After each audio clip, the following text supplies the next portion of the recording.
하겠습니다. 우리 신희철 선생님을 소개해드리면 계명대학교 의과대학 및 동대학을 졸업하시고 계명대 동산의료원에서 내과를 수료하셨습니다. 그리고 근양대 병원 심장내과 전임 강사를 역임하셨으며 현재 임상초음파학회 교육인정인으로서 굉장히 열심히 활동을 해주시고 계시며 현재 21세기 내과의원 원장님으로 재직 중이십니다.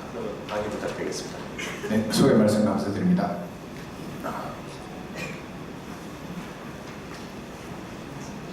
췌장 초음파는 초음파 영역에서 가장 난이도가 있고 어려운 초음파로 많이들 말씀을 하고 있습니다. 혹가다 강의를 듣다 보면 방사선과 그 교수님들 강의를 듣다 보면 췌장은 초음파에 너무 많은 의지를 하지 말라는 충고를 많이 듣게 되는데, 그렇지만 현재도 그렇고 미래도 그렇고 초음파 기술이 점점 좋아지면서 판크레아틱 말리그넌스나 시스틱 디지즈를 진단하는 률은 점점 올라가고 있기 때문에 기초 스크리닝 검사로서의 초음파 검사는 충분히 가치를 가진다고 아직 교과서에 나와 있기 때문에 열심히 초음파 검사를 절대 포기하지 마시고, 조금 어렵다고 대충 보시겠다 이렇게 생각하지 마시고 열심히 하셔야 될 것 같습니다.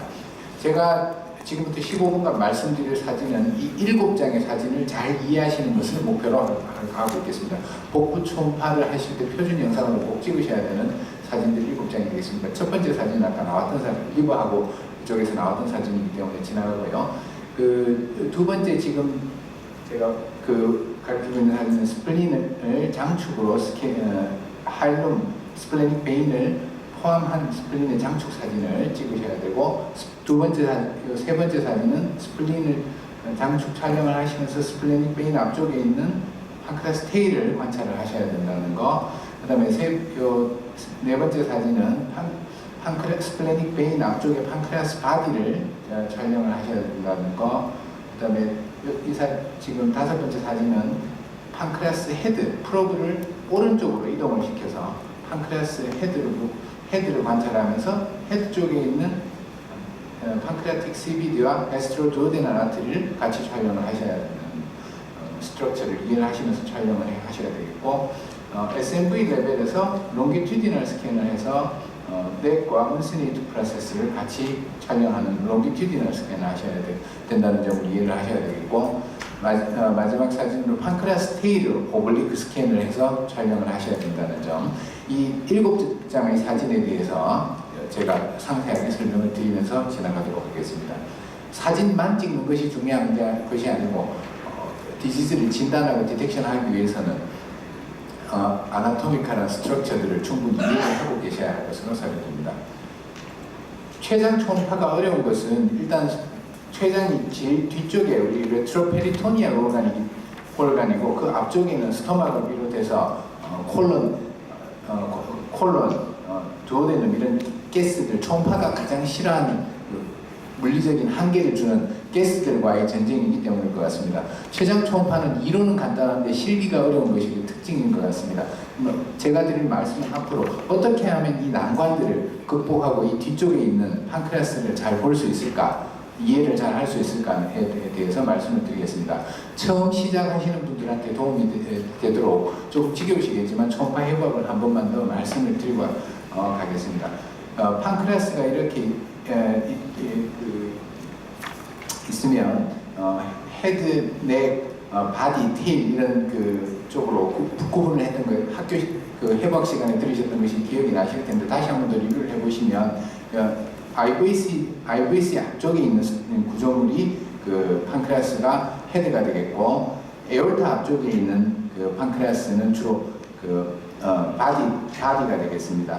SMV IVC와 에올타 중간쯤에 있는 SMV 앞쪽에 있는 부위를 넥이라고 표시를 하고, 판크레아스 헤드 중 일부가 SMV 뒤쪽으로 들어가는 이 부위를, 헤드의 일부분을 은스네이트 프로세스라고 이야기합니다.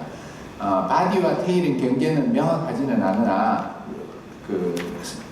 스파인의 라테랄 보더를, 왼쪽 보더를 경계로 바디와 테일을 구분하게 되어 있습니다.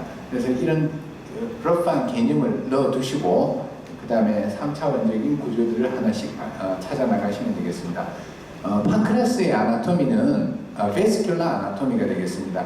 그 가스 때문에 안 보이는, 우리가 충분히 관찰할 수 없는 경우가 많기 때문에 이 좌표를 잘 찾아야 되겠습니다. 좌표를 찾을 때 이 좌표들이 잘 확보가 되지 않으면 잘못된 촬영을 할 수 있습니다. 제일 먼저 우리가 판크레스 촬영을 할 때 아브도미널 에올타를 찾아야 되고, 자이포이드 프로세스에서 바로 아래쪽에서부터 스캔을 해서 내려오면 셀리악 엑시스가 나오는 것을 보실 수 있겠습니다. 셀리악 엑시스는 스플린으로 가는 스플레닉 아트리, 그 다음에 커먼 헤파틱 아트리로 나눠지게 되고, 커먼 헤파틱 아트리는 헤파틱 아트리 프로퍼, 게스트로 두오데널 아트리 이렇게 나눠지는데, 게스트로 두오데널 아트리는 판크레스 초음파에서 판크레스 헤드 부위에서 그 앞쪽에 관찰을 하실 수가 있겠습니다. 그 다음에는 에올타에서 나오는 SMA를 반드시 관찰하셔야 됩니다. 판크레스를 찾는데 제일 중요한 베슬 중에 하나가 에올타, 그 다음에 SMA, 판크레스 바디를 찾는데 중요한 스트럭처가 되겠습니다. SMA를 찾으시면 판크레스 바디 부위겠구나 이렇게 생각을 해주셔야 되겠습니다. IVC를 찾으시면 IVC 앞쪽은 판크레스 헤드 포션이 되겠습니다. 스플레닉 베인과 SMV가 합쳐져서 포탈 베인을 형성하게 되는데, SMV 앞쪽이 네일이 되겠고, SMV 뒤쪽이 운시네이트 프로세스가 되겠습니다. 헤드 쪽에는 아까 손준혁 원장님이 강의하셨던 판크레아틱 CBD가 뒤쪽으로 드레인되는 것을 확인을 하셔야 되겠습니다. 그래서 헤드와 넥과 바디가 위치가 이렇게 구분이 된다는 것을 바디와 테일이 구분이 된다는 것을 이해를 하시고, 스플레닉 베인을 따라서 판크레스를 찾아야 된다는 것을 이해를 하시고, 한 번 더 리뷰하시라고 그림을 넣어놨고, 두오데눔 가스와의, 두오데눔과 스토머 가스와의 전쟁이 판크레스에서 좋은 영향을 얻게 되는 좋은 전략이 될 것 같습니다. 총파 그림으로 다시 한번 먼저 설명을 드리면, SMV를 기준으로 SMV보다 더 오른쪽에 있는 판크레스 포션이 헤드가 되겠고, SMV 뒤쪽이 운시네이트 프로세스가 되겠고, SMV 앞쪽으로 보이는 쪽이 넥이 되겠고, 예. 그 다음 에올타 앞쪽 판크레스 포션 바디가 되겠고, 버테브라의 라테럴 마진 바깥쪽이 테일이 되겠습니다. 이런 구조물들을 한 번 더 다시 리뷰를 하시면서 SMV, 스플레닉 베인, 그 다음에 게스트로두오데널 아트리, 판크레아틱 CBD, IVC, 에올타, SME. 판크레스의 아나토미가 아주 불분명한 뚱뚱한 환자들, 가스가 많이 차 있는 환자들일수록 절대 좌절하지 마시고, 제일 찾기 쉬운 버테브라 바디 찾고, 에올타를 찾고, SME를 찾고, 스플레닉 베인을 찾고, 해서 판크레스 바디를 찾고, 판크레스 바디를 제일 먼저, 대부분 선생님들이 그러실 겁니다. 판크레스 바디를 먼저 찾고 나서 그 다음 오른쪽으로 프로브를 이동하셔가지고 헤드 부위를 관찰하시고, 그 다음 오블리크 스캔을 하면서 테일을 잘 관찰하고, 이런 과정을 거쳐가는 것 같습니다. 스캐닝 프로토콜은 금식해야 되고요. 가스가 많이 차 있으면 500cc 정도 물을 마시게 됩니다. 슈파인 포지션을 취하기도 하고, 세미 시팅 포지션을 하기도 합니다. 자이포이드 프로세스에서 제일 먼저 시작을 해서 바디를 먼저 찾고, 그 다음에 헤드를 찾습니다. 헤드는 약간 아래쪽으로 오른쪽 아래쪽으로 내려가고, 테일은 위쪽으로 조금 T12에서 L1 쪽으로 비스듬하게 오블릭하게 약 20도 정도로 상행 왼쪽 위쪽 상복부 쪽으로 위로 올라가는 주행을 가지게 되겠습니다. 하시면서 가스 조절이 잘 안 될 때는 반드시 포지션 체인지를 해보시는 것이 중요하겠습니다.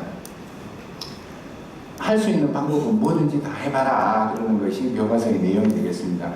슈파인 포지션이 제일 기본이긴 하지만 자세 변화가 중요한데, 저는 제일 좋아하는 포지션이 세미 이렉트 포지션을 제일 좋아합니다. 헤드와 바디를 관찰하는 데 아주 용이한 것 같습니다.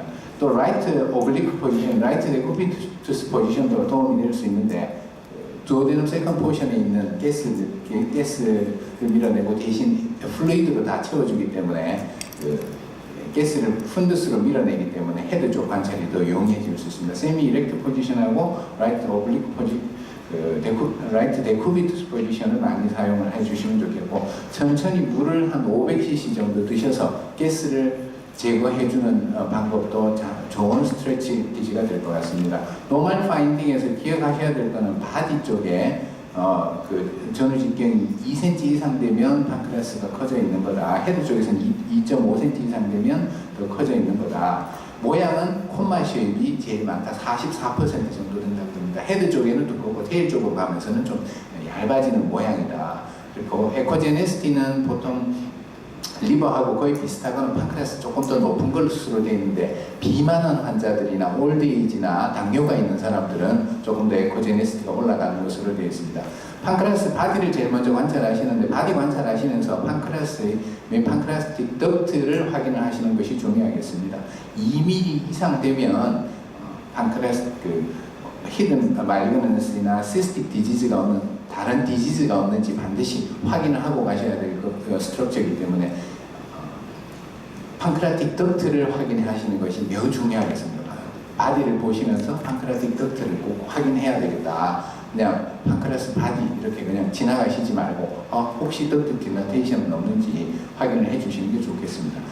앞에서 제가 말씀드렸던 아나토미컬 스트럭처를 꼭 알아야 되나? 그거 모르고 그냥 판크레아스하고 에코제네시티 비슷하고 모양 비슷하고 하면 사진 찍으면 안 되나? 근데 요즘 뚱뚱한 환자들이 워낙 많기 때문에 뭐 비슷해 보이는 모양으로 사진을 찍으면 오멘탈 팻을 판크레아스로 잘못 알고 사진을 찍는 경우들이 종종 생길 수 있습니다. 그래서 반드시 에올타를 찾고 아무리 뚱뚱한 환자이더라도 시도를 하셔야 됩니다. 자세도 바꿔가면서 에올타 찾고 SMA 찾고 그 앞에 스플래닛 베인 찾고 그 앞에 판크레아스 바디를 찾아가지고 거기서부터 문제 해결들을 해나가는 방법들을 찾아 나가신다면 판크레아스는 전파하는 데 많은 도움이 되실 것 같습니다. 제가 실제로 한 달쯤 전에 만났던 케이스입니다. 대장 내시경 하시러 와가지고 초음파를 봐도 이렇게 이야기하셔가지고 하려고 덤볐는데 전혀 뭐 가스 때문에 보이지가 않습니다. 판크레아스 SMV 같긴 한데 에피게스트리움 트랜스버스 스캔을 했었습니다. 했는데 SMV 같기는 한데 뭐 도저히 이거는 저보다 초음파 아주 잘하시는 분들이 오셔도 이 케이스는 정상적인 슈파인 포지션에서는 초음파를 잘 하실 좋은 결과를 얻을 수가 없을 것 같습니다. 그래서 이런 때 이제 여러 가지 생각이 들지 않습니까? 제일 먼저 하고 싶은 게 CT 보내고 싶지 않습니까? 외래도 바쁘고 하니까. 근데 기본적인 이런 케이스들 다 CT를 보내버리면 방법이 없습니다. 그래서 이때 제일 먼저 시도하시는 게 가스를 밀어내기 위해서 컴프레션을 한번 해보시는 거. 프로브로 강하게 컴프레션해서 프로브와 판크레아스의 거리를 좀 좁히고 인스피레이션을 하면 더 잘 보이는 경우가 많습니다. 인스피레이션을 하면 리버가 판크레아스의 음창으로 소닉 윈도로 작용을 하고 콜론 가스도 아래쪽으로 밀어버릴 수 있기 때문에 더 좋은 경우가 있습니다. 반대로 익스피레이션을 해서도 도움되는 경우도 있기는 합니다. 머슬 릴렉세이션에서. 어쨌든 호흡 조절도 도움이 되고 그 다음에 환자한테 물 더 드시게 하고 또 자세 변화도 시켜보고 세미 이렉트 포지션 해서 해보니까 제일 먼저 이 그림에서 바디 쪽에 먼저 관찰이 좀 더 용이해졌고 테일도 여기서 관찰이 되고 헤드 쪽도 관찰이 되는 이런 결과를 얻을 수가 있었습니다. 이런 경우에는 판크레아스 울트라사운드가 어려우니까 마음의 각오를 잘 하시고 시작을 하셔야겠습니다. 판크레아스 스캔은 트랜스버스 스캔으로 먼저 자이포이드 프로세스에서 시작해서 바디를 찾고 그 다음 트랜스버스 헤드 쪽으로 오른쪽으로 옮겨서 트랜스버스 스캔을 하고 오블리크 스캔을 해서 헤드에서부터 테일까지 쭉 이렇게 스캔을 해나가고 그 다음 롱기튜디널 스캔을 헤드 IVC가 보이는 레벨에서도 하고 SMA가 보이는 레벨에서도 하고 SMA가 있는 레벨에서도 하고 SMV가 있는 레벨에서도 하고 SMA가 있는 레벨에서도 하고 해서 찾아나가는 게 표준 스캔입니다만 결국 제일 중요한 것은 표준 영상을 잘 얻는 것이 제일 중요하겠습니다. 이런 스캔들이 있다는 걸 아시고 제일 처음 시작하셔야 되는 게 자이포이드 프로세스에서 우리 조규현 원장님이 만드신 슬라이드인데요. 자이포이드 프로세스에서 내려가면서 에올타에서 나오는 셀리악 액시스를 찾는 게 제일 중요하겠습니다. 여기가 판크레아스 스캔의 기본 시작이 되겠습니다. 그래서 커먼 헤파틱 아트리, 스플래닉 아트리가 가는 걸 확인하시고 그 아래쪽으로 다운워드 시프팅을 아래쪽으로 숙여주시면 스플래닉 베인이 나오고 판크레아스 바디가 나오고 여기서 더 오른쪽으로 프로브를 옮겨주시면 헤드가 나오고 헤드에 CBD CBD하고 게스트로두오데널 아트리가 나오는 걸 관찰하실 수 있겠습니다.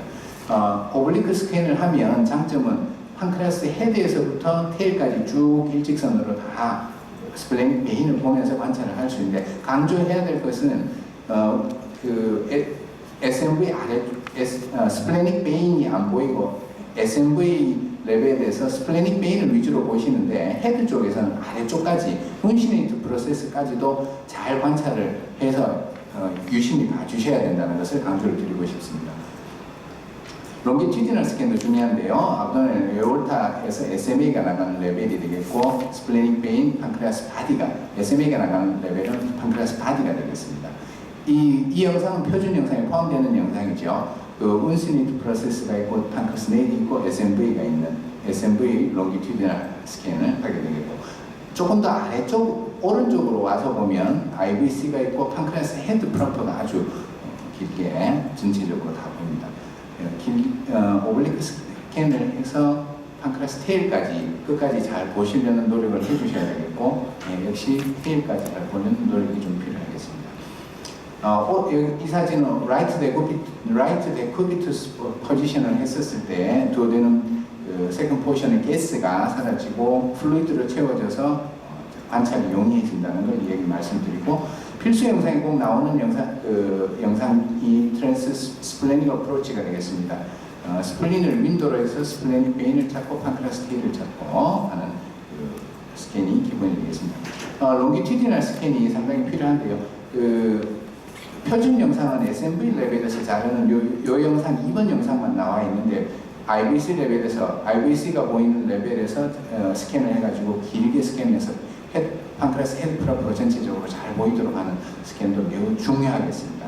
그리고 조금 더 라테럴 디스탈 쪽으로 해서 스캔을 하시게 되면 판크레아스 테일이 보이고 스플래닉 베인, 스플래닉 아트리가 관찰되는 그림을 확인하실 수 있겠습니다. 판크레아틱 덕트 잘 확인하시는 것도 중요하겠습니다. 롱기튜디널 스캔 하나 설명드리면, 포탈 베인 앞쪽에 판크레아틱 CBD 관찰이 되고, 판크레아스 헤드, IVC, 포탈 베인 이렇게 관찰이 되는 스캔도 중요하겠습니다. 판크레아스가 정상적으로 디포지션이 균질하게 일어나야지 정상인데, 불균질하게 일어나서 꼭 메스같이 보이는 경우도 있을 수 있기 때문에 한 번씩 디스프로포션하게 팻이 쌓이는 경우가, 헤드 쪽에 쌓이는 경우가 있을 수 있다는 걸 알고 계셔야 되겠고, 코데이트로 프라미넌트한 경우에는 판크레아스 헤드 메스인지 림프노드인지 구분이 어려운 경우가 있습니다. 리버 초음파 하실 때 유의해서 한번 보시기 바랍니다. 그래서 판크레아스가 잘 안 보이면 컴프레션을 먼저 시도해가지고 가스를 밀어내려고 한번 시도를 해보시고, 인스피레이션, 호흡 조절을 해도 많은 도움이 되실 수가 있고, 포지션 체인지도 도움이 되고, 물 마시는 것도 도움이 되겠습니다. 이론은 참 간단한데 실기는 쉽지 않은 것 같습니다. 스플린은 잘 강의에서 정리를 잘 안 하는 것 같아서 간단하게 정리를 해봤습니다. 다이아프람 아래쪽에 왼쪽 립 9번에서 12번 사이에 있는 것으로 되어 있고, 스타머, 콜론, 키드니, 판크레아스와 다 인접해 있는 장기가 되겠습니다. 스플래닉 아트리는 좀 스플래닉 판크레아스보다 위쪽에서 톨처스하게 그렇게 주행을 가게 되고, 스플래닉 베인은 판크레아스의 뒤쪽에서 주로 비교적 직선으로 주행을 하게 됩니다. 스플래닉 아트리는 좀 톨처스하다 보니까 판크레아스 시스트하고 오인을 하는 경우가 있는데, 그런 경우에는 도플러를 해보시면 쉽게 구분을 하실 수가 있겠습니다. 보통 판크레아스의 장경을 측정을 해서 11cm 이상 되면 스플린의 크기가 11cm 이상 되면 스플레노메갈리가 있는 것으로 보고, 대부분 12cm 이하인 경우가 거의 95% 이상이라고 되어 있습니다. 스플레노메갈리를 어떻게 구하는지 인덱스에 대한 설명을 하고 있습니다. 액세서리 스플린도 비교적 흔히 한 3분의 1에서 오토피에서 발견이 된다고 하는데, 정상적인 스트럭처를 가진 액세서리 스플린은 스페리카는 모양을 가지고 하일룸이나 로컬 쪽에 발견이 된다고 합니다. 제가 준비한 강의는 여기까지입니다. 감사합니다.